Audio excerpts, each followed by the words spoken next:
दोस्तों नमस्कार, स्वागत है एक बार फिर से आज की बड़ी और ताजा खबरों में। बस आपसे निवेदन है, कृपया वीडियो को लाइक कर दें, चैनल को सब्सक्राइब करें और घंटी बटन भी दबा दें। इन पहली बड़ी खबर है, कर्नाटक में कांग्रेस पार्टी ने जारी कर दिया घोषणा पत्र, वादे पूरे करने का ले लिया संकल्प। ये आपको बता दें कि कांग्रेस पार्टी ने कर्नाटक विधानसभा चुनाव 2023 के लिए पार्टी का घोषणा पत्र जारी कर दिया। कांग्रेस पार्टी के अध्यक्ष मल्लिकार्जुन खड़गे, कर्नाटक के पूर्व मुख्यमंत्री सिद्धरामैया, कर्नाटक कांग्रेस के अध्यक्ष DK शिवकुमार सहित कई नेताओं ने कर्नाटक विधानसभा चुनाव के लिए कांग्रेस का घोषणा पत्र जारी किया है। कांग्रेस पार्टी ने कहा कि यह घोषणा पत्र सिर्फ एक वादा नहीं है, बल्कि बेहतर भविष्य और तेज विकास के लिए कर्नाटक के लोगों के प्रति बड़ी प्रतिबद्धता है। कांग्रेस पार्टी ने कहा कि राजस्थान, छत्तीसगढ़ और हिमाचल प्रदेश जैसे राज्यों में वादों को पूरा करने का कांग्रेस पार्टी का सफल ट्रैक रिकॉर्ड रहा है। कांग्रेस पार्टी ने कहा कि सरकार बनाते ही कांग्रेस पार्टी कर्नाटक में भी अपनी प्रतिबद्धताओं को पूरा करने का संकल्प लेती है। अगली बड़ी खबर, कांग्रेस पार्टी ने घोषणा पत्र में कर दिए कई बड़े वादे। 200 यूनिट फ्री बिजली, हर परिवार को 2-2 हजार रुपए और बजरंग दल पर बैन लगाने का कर दिया ऐलान। ये आपको बता दें कि कर्नाटक में होने वाले विधानसभा चुनाव में बड़ी जीत हासिल करने के लिए राजनीतिक दल कड़ी मेहनत कर रहे हैं। जन प्रचार के साथ साथ चुनावी वादों को लेकर भी पार्टियां जनता को लुभाने में जुटी हैं। इसी कड़ी में कांग्रेस पार्टी ने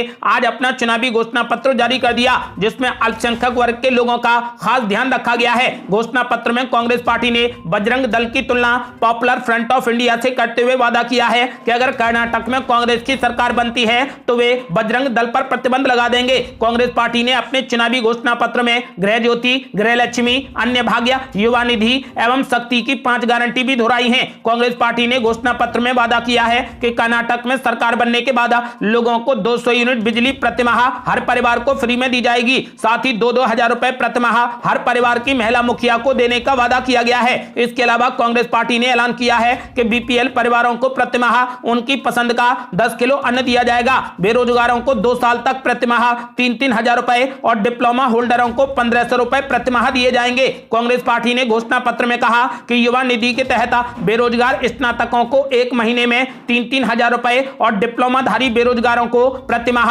1.5 हजार रुपए दिए जाएंगे। कांग्रेस अध्यक्ष मल्लिकार्जुन खड़गे ने घोषणा पत्र जारी करते हुए कहा कि मैं छठी गारंटी देता हूं कि सभी वादों को सरकार गठन के पहले दिन मंत्रिमंडल की पहली बैठक में ही लागू कर देगी। बेंगलोर सहित पूरे प्रदेश में महिलाओं को बस में फ्री यात्रा सुविधा मुहैया कराने का भी कांग्रेस ने ऐलान किया है। ओल्ड पेंशन स्कीम पर भी पार्टी सरकार बनने के बाद विचार करेगी। बजरंग दल और PFI जैसे संगठनों पर कानून के मुताबिक एक्शन लिया जाएगा और इन पर प्रतिबंध भी लगाया जाएगा। कांग्रेस पार्टी ने चुनावी घोषणा पत्र में ऐलान किया है कि धार्मिक अल्पसंख्यकों यानी मुस्लिम, क्रिश्चियन और जैन बुद्धिस्ट के लिए 10,000 करोड़ राशि बढ़ाकर आवंटन किया जाएगा। इसके अलावा अल्पसंख्यक महिला को बिना ब्याज के 3 लाख रुपए का लोन दिया जाएगा। छोटे मठ और मंदिरों के पुनर्निर्माण के लिए 1,000 करोड़ रुपए दिए जाएंगे। बता दें कि बीते सोमवार को भारतीय जनता पार्टी ने भी प्रजाध्वनि के नाम से अपना चुनावी घोषणा पत्र जारी किया है। कांग्रेस पार्टी ने अपने घोषणा पत्र में ऐलान कर दिया है कि यदि कर्नाटक में उसकी सरकार बनती है तो वो बजरंग दल पर प्रतिबंध लगा देगी।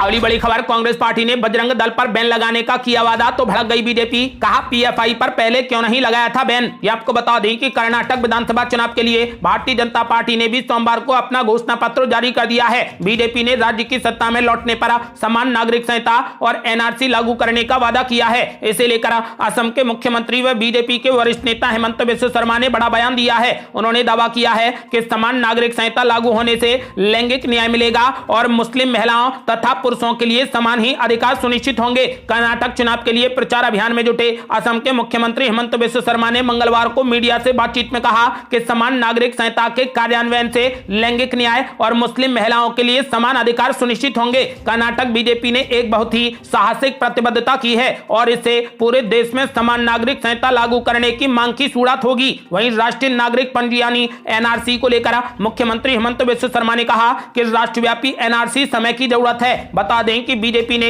अब तक असम को छोड़कर विभिन्न विधानसभा चुनावों के घोषणा पत्रों में NRC के मुद्दे से परहेज किया था। हालांकि सोमवार को जारी घोषणा पत्र में बीजेपी ने कहा कि हम कर्नाटक में राष्ट्रीय नागरिक पंजी यानी NRC बनाएंगे और राज्य से सभी अवैध प्रवासियों की तुरंत वापसी सुनिश्चित करेंगे। उधर कांग्रेस पार्टी के घोषणा पत्र में पॉपुलर फ्रंट ऑफ इंडिया और बजरंग दल जैसे धार्मिक भावना भड़काने वाले संगठनों पर प्रतिबंध लगाने के वादे को लेकर असम के मुख्यमंत्री ने पलटवार किया है। उन्होंने कहा कि कांग्रेस पार्टी ने पीएफआई पर पहले बैन क्यों नहीं लगाया था। अब कांग्रेस पार्टी बजरंग दल को बैन करने की बात कर रही है। मुख्यमंत्री हेमंत बिस्व शर्मा ने आरोप लगाया कि कांग्रेस पार्टी का घोषणा पत्र सेक्युलर पार्टी का घोषणा पत्र नहीं है। उन्होंने सवाल उठाते हुए कहा कि कांग्रेस ने पीएफआई नेताओं के ऊपर से केस वापस क्यों लिए, मुस्लिम लीग से कांग्रेस ने गठबंधन क्यों किया। कांग्रेस पार्टी का घोषणा पत्र सेक्युलर पार्टी का घोषणा पत्र नहीं है। मुख्यमंत्री हेमंत बिस्व शर्मा ने कांग्रेस पर जमकर हमला बोला। उन्होंने कहा कि कांग्रेस पार्टी ने पीएफआई पर पहले बैन क्यों नहीं लगाया था।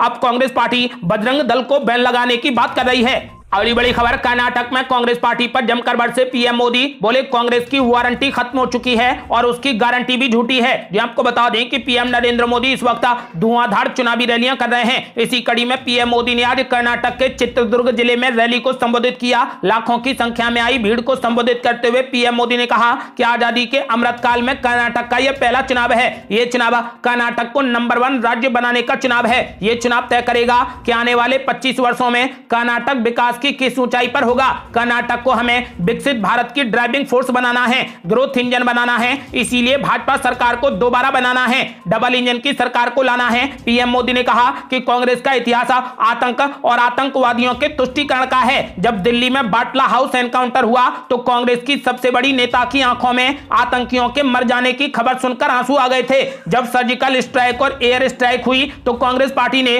देश की सेनाओं के सामर्थ्य पर ही सवाल खड़े कर दिए थे। पीएम मोदी ने कहा कि कांग्रेस पार्टी ने अपनी वारंटी खो दी है। कांग्रेस की वारंटी खत्म हो चुकी है, कांग्रेस की विश्वसनीयता खो चुकी है। ऐसे में बिना वारंटी वाली कांग्रेस की गारंटी भी उतनी ही झूठी है और झूठी गारंटियों का कांग्रेस का ट्रैक रिकॉर्ड बहुत पुराना है। पीएम मोदी ने कहा कि कर्नाटक के लोगों को कांग्रेस और जेडीएस दोनों से सावधान रहना है। कांग्रेस और जेडीएस दिखावे के लिए दो दल हैं, लेकिन दिल से और अपनी करतूतों से दोनों एक ही हैं। ये दोनों परिवारवादी हैं, दोनों भ्रष्टाचार को बढ़ावा देते हैं और दोनों समाज को बांटने की राजनीति करते हैं। इन दोनों दलों की प्राथमिकता कर्नाटक का विकास नहीं है। पीएम मोदी ने कहा कि कांग्रेस पार्टी कभी भी भाजपा के विकास कार्यों का मुकाबला नहीं कर सकती है। कांग्रेस पार्टी ने 2014 से पहले के 10 वर्षों में जितने मेडिकल कॉलेज बनाए, भाजपा सरकार ने उससे दोगुने मेडिकल कॉलेज सिर्फ 9 वर्षों में बना डाले। पीएम नरेंद्र मोदी ने पार्टी के घोषणा पत्र की तारीफ करते हुए कहा कि प्रदेश भाजपा की टीम को, कर्नाटक भाजपा के नेतृत्व को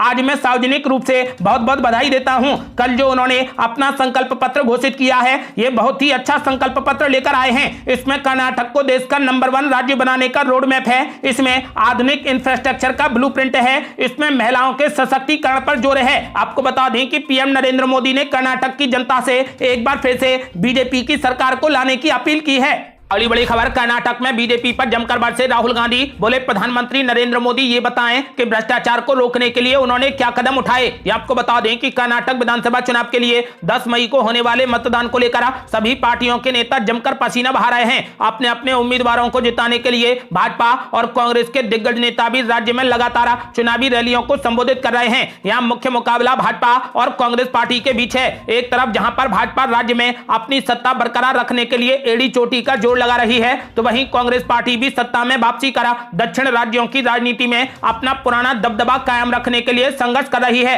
मंगलवार को कर्नाटक के 2 इलाके चित्रदुर्ग और तीर्थहल्ली में क्रमशः प्रधानमंत्री नरेंद्र मोदी और कांग्रेस के पूर्व अध्यक्ष राहुल गांधी ने जनसभाओं को संबोधित किया। शिवमोगा जिले के तीर्थहल्ली में एक जनसभा को संबोधित करते हुए राहुल गांधी ने भाजपा और प्रधानमंत्री नरेंद्र मोदी पर जमकर हमला बोला। राहुल गांधी ने कहा कि भाजपा की यह सरकार चोरी की सरकार है। भाजपा ने 3 साल पहले लोकतंत्र को नष्ट करके इसे चुरा लिया था। पीएम मोदी इस सरकार द्वारा किए गए भ्रष्टाचार के बारे में क्यों नहीं बोलते हैं। उन्हें बताना चाहिए कि कर्नाटक में भ्रष्टाचार को रोकने के लिए उन्होंने क्या कदम उठाए हैं। राहुल गांधी ने कहा कि पीएम मोदी ने यहां पर आकर कहा कि कांग्रेस पार्टी ने उन पर 91 बार हमला किया। वो कर्नाटक के बारे में कुछ नहीं कह रहे हैं। उन्हें बताना चाहिए कि भाजपा सरकार क्या करेगी। मोदी ही नहीं, इस दुनिया में और भी लोग हैं। उन्हें अपनी पार्टी के अन्य नेताओं, युवाओं और महिलाओं के बारे में बोलना चाहिए। हमने मन की बात नहीं बल्कि कर्नाटक के मन की बात सुनी। हमने सर्वे किया और प्रदेश के युवाओं, माताओं, बहनों से पूछा कि हमें क्या करना चाहिए।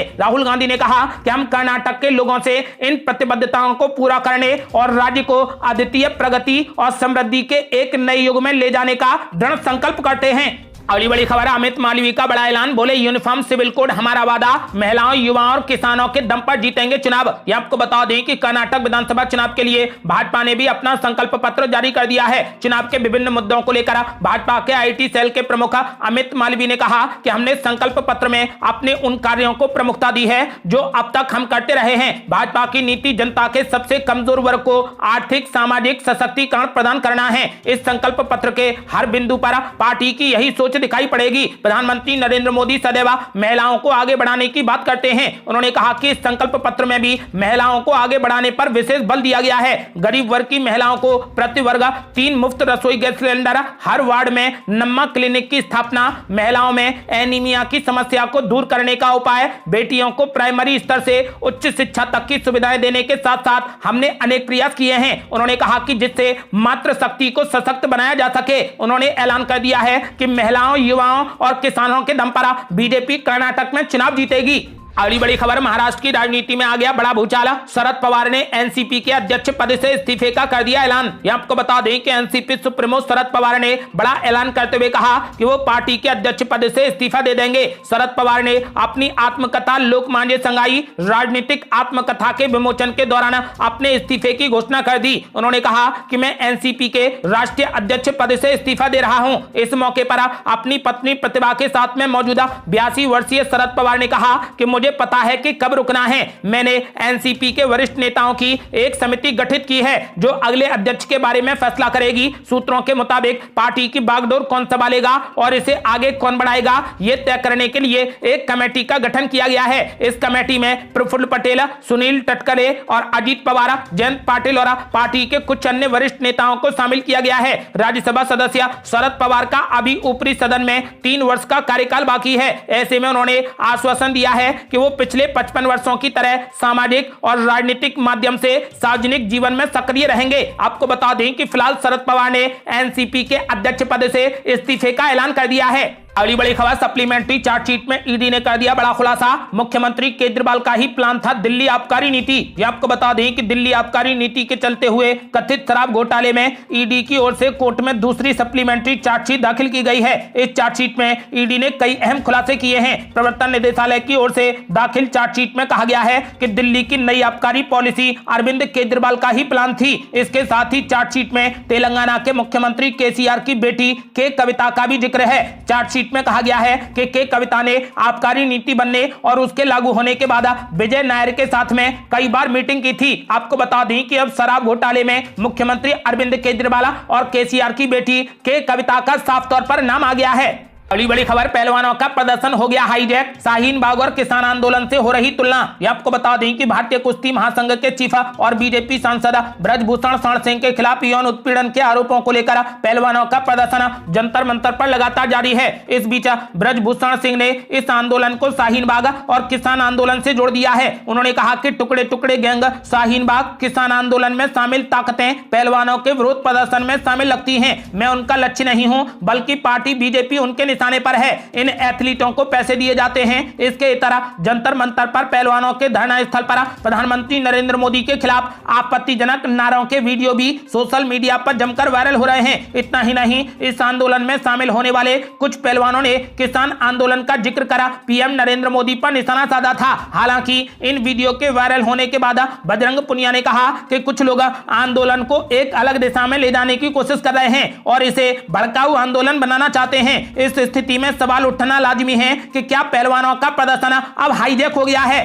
अगली बड़ी खबर, बीजेपी ने चुनाव आयोग से की मल्लिकार्जुन खड़गे के बेटे की शिकायत, पीएम मोदी को कहा था नालायक बेटा। ये आपको बता दें कि कर्नाटक का सियासी माहौल बेहद गर्म है। बीजेपी और कांग्रेस के बीच में बयानबाजी जोरों पर है। अब कांग्रेस अध्यक्ष मल्लिकार्जुन खड़गे के बेटे प्रियंक खड़गे के खिलाफ बीजेपी ने चुनाव आयोग में शिकायत दर्ज करा दी है। बीजेपी का आरोप है कि प्रियंक खड़गे ने प्रधानमंत्री नरेंद्र मोदी को नालायक बेटा बताया है। वहीं अपने बेटे के बचाव में कांग्रेस प्रमुख ने कहा कि प्रियंक खड़गे ने कभी ऐसा बयान नहीं दिया। आपको बता दें कि प्रियंक खड़गे के पीएम मोदी पर दिए गए विवादित बयान को लेकर बीजेपी ने चुनाव आयोग में शिकायत दर्ज करा दी है। बीजेपी ने आरोप लगाया है कि प्रियंक खड़गे ने प्रधानमंत्री नरेंद्र मोदी का अपमान किया है। ये थी अब तक की बेहद बड़ी खबरें। आपका क्या मानना है? क्या इस बार कर्नाटक में कांग्रेस पार्टी अपनी सरकार बनाने में कामयाब होगी? अपनी राय हमें वीडियो लाइक कर कमेंट बॉक्स में जरूर दें। ऐसी ही ताजा और न्यू अपडेट जानने के लिए हमारे चैनल को लाल बटन दबाकर सब्सक्राइब करें और घंटी बटन भी दबा दें। जल्दी मिलते हैं बड़ी अपडेट के साथ। तब तक के लिए जय हिंद, जय भारत।